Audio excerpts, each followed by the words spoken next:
Hey guys, JohnMadLabs here. Now about a month ago, I saw a video from Switch and Click where they built the loudest keyboard ever. Now one of the things they tried to do was add a solenoid to a Dz60. Now I thought that the reason why theirs failed was because they didn't follow the steps closely enough. But oh no, it is way more complicated than that. However, I did find a way to add a solenoid to a Dz60, which is what I'm going to be showing you how to do in today's video. Let's get started.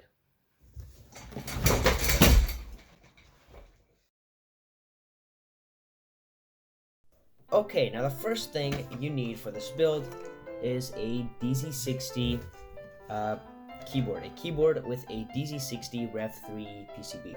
This is just a normal, standard, run-of-the-mill build with lubed bobagum switches, Durock V2 stabs, polycarbonate plate, etc., etc. Main thing here, Dz60 PCB. And you can either do this before you solder in the switches or after you solder in the switches. But I personally prefer after I solder in the switches because it's easier to test stuff.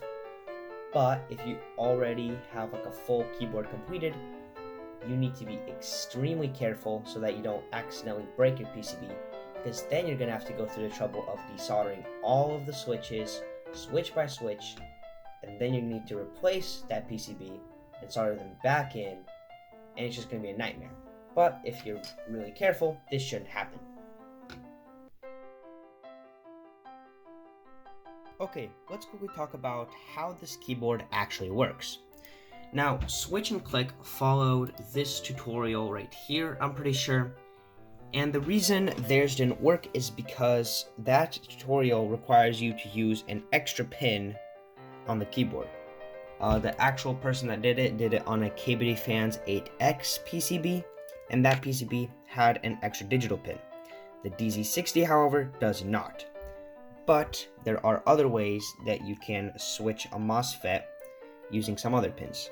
You can use these LEDs right here, either the SMD LEDs or these little LED holes right here.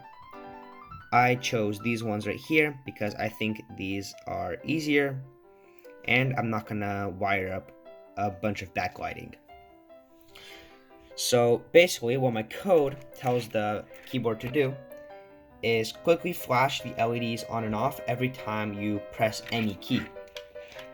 And since a MOSFET and an LED use basically the same voltage, that little flash also switches the solenoid on and off really quickly, which does the same thing to the solenoid. And by the way, I got two solenoids right here since one of them is louder than the other, and I decided to keep both.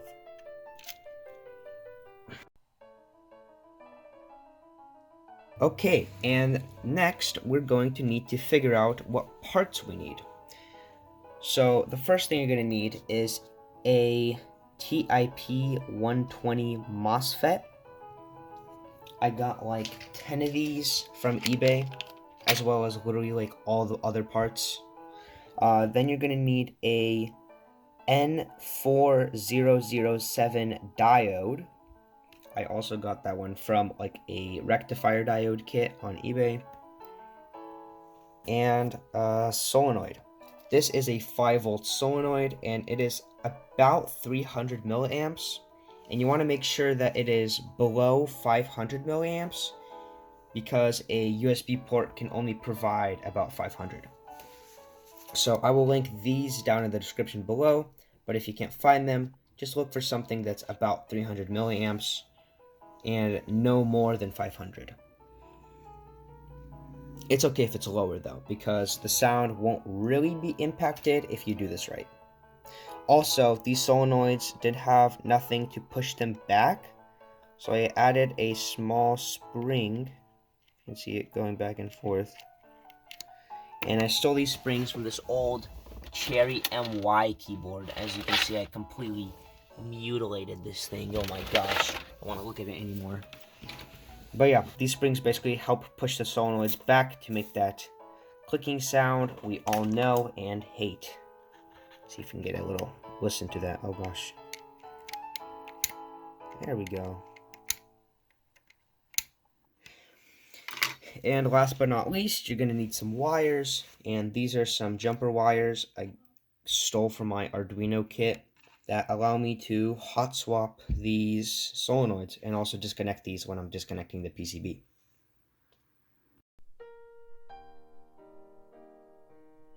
Okay, so the first thing you're going to need to do for the code part of this is get the actual folder and look inside of here. So this first one is the hex file that you can use to flash your keyboard right away with QMK Toolbox.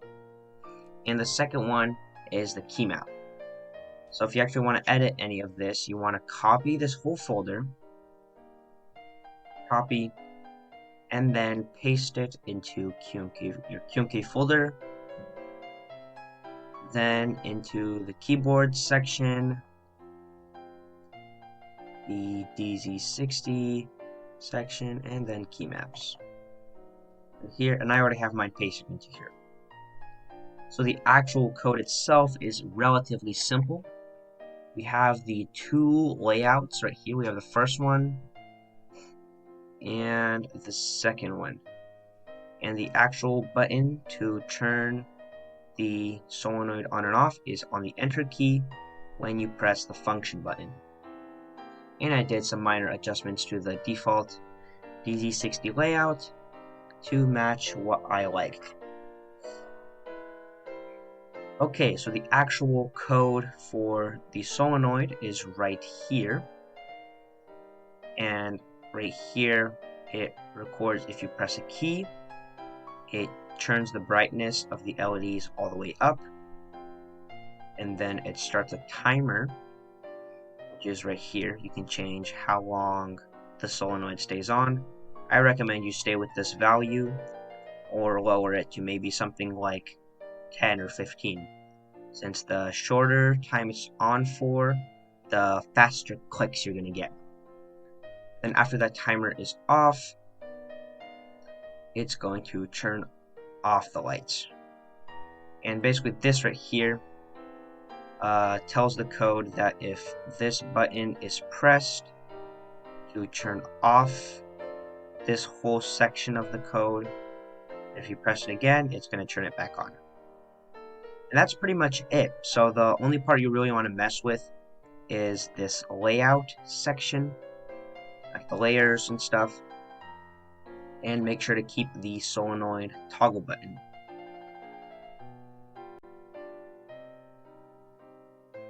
Okay, after you have all the electronic parts, you're going to need to wire them up following this schematic right here. Now here's like the nerd schematic version, and here is the simplified version. So here you can see the MOSFET. There are the three legs, the base, collector, and emitter. The rightmost pin goes to the LED minus or any ground pin. The leftmost pin goes to the LED positive. The middle pin goes to the anode of the diode, and it also goes to the minus pin of the solenoid. And you'll have to test this out to see which is the minus and plus of your solenoid, because my solenoid I had to swap the positive and negative for one of them because that way it worked. But yeah, moving on, the other pin of the solenoid goes to the cathode of the diode, and that also goes to the VCC pin of the Dz60 or any 5-volt pin. Since the Dz60 has ISP pins, and one of them is a VCC, which has 5 volts on it. So that's what you need to use.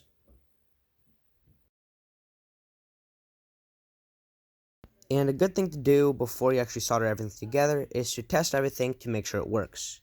And right here I'm using an external power source for the solenoid, but you can really just use the PCB as well.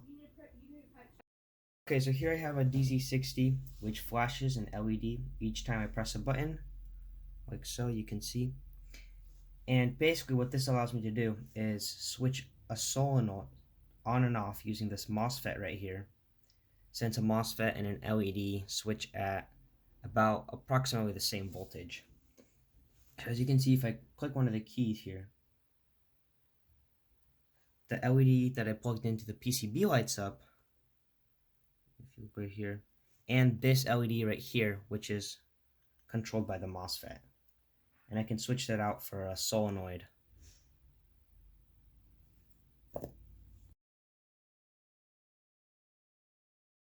After you do all your testing, you're going to want to wire everything up to the PCB. And I'm showing some pictures of my wiring job right here. Yeah guys, that should be about everything you need to know in order to build your own solenoid-enabled Dz60.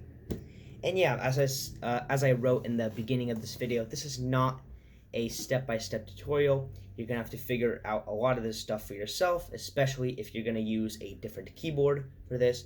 But overall, this should be a pretty good overview of all the different things you're going to need to do. And yeah, guys, with that out of the way, let's get straight into the sound test. Sound test of you clicking that subscribe button. Hey! Okay, no, but really, here's the actual sound test of this keyboard. So this is without solenoid.